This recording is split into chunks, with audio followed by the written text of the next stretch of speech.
வணக்கம். இன்னைக்கு பாவக்காய் ஊறுகாய் செய்யலாங்க. இதுக்கு நான் 1/2 கிலோ பாவக்காய் எடுத்துருக்கேங்க. கழுவி அந்த தண்ணியெல்லாம் நல்லா தொடச்சிட்டு, இப்போ பாவக்காய கட் பண்ண போறேங்க. பாவக்காய் வாங்கும்போது பிஞ்சா பார்த்து வாங்கணும்னா, நமக்கு வேஸ்டேஜ் கம்மியா வருங்க. இப்போ இதில உள்ள விதைகள எல்லாம் நீக்கிரலாம். நீக்கிட்டு சின்ன சின்னதா கட் பண்ணிக்கலாங்க.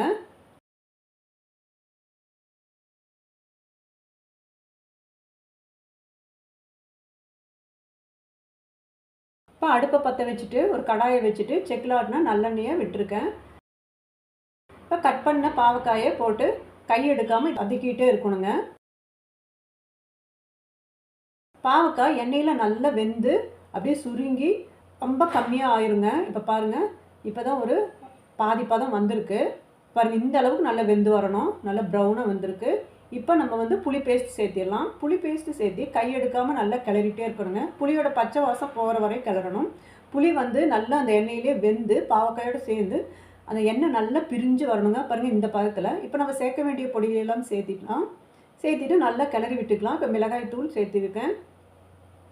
இப்போ நல்லா கிளறி விட்டுக்கலாங்க. அந்த பாவக்காயோட நல்லா இந்த பொடிகளெல்லாம் நல்லா மிக்ஸ் பண்ணணும். அதாவது அடுப்பை ஸ்லோவாக வச்சுக்கணும். கறியை விடக்கூடாது. ரொம்ப கிளற வேண்டாம். இப்போ வந்து நம்ம தேவையான அளவு உப்பு சேர்த்திக்கலாங்க. உப்பு சேர்த்தி கொஞ்சம் நல்லா கிளறி விட்டுக்கலாம்.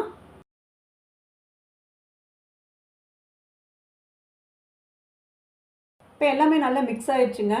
இப்போ கடைசியாக நம்ம இறக்க போகிற சமயத்தில் வெல்லம் சேர்த்திக்கலாம். வெல்லம் சேர்த்தி நல்லா கிளறி விட்டுக்கலாங்க. இப்போ அடுப்பை ஆஃப் பண்ணிடலாங்க. இப்போ இந்த வெல்லம் இதோட நல்லா சேர்ந்து நல்லா மிக்ஸ் ஆகிருக்கணுங்க. அந்த கட்டியெல்லாம் இல்லாமல் நல்லா கிளறி விட்டுக்கலாங்க. இப்போ இந்த சட்டி சூட்லேயே நல்லா அது உடஞ்சி வருதுங்க. பாருங்கள் இப்போ ஜாம் மாதிரி ஆயிடுச்சு. நம்ம 1/2 கிலோ பாவக்காய்க்கு நமக்கு 1/4 கிலோவுக்கும் கம்மியாக தான் கிடச்சிருக்கு. இப்போ நம்ம நல்லா ஆற விட்டுடலாங்க.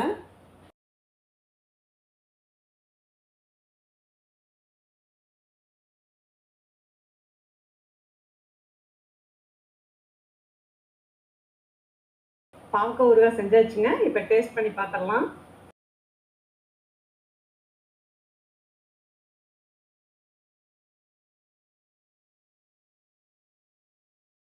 ரொம்ப அருமையாக வந்திருக்குங்க.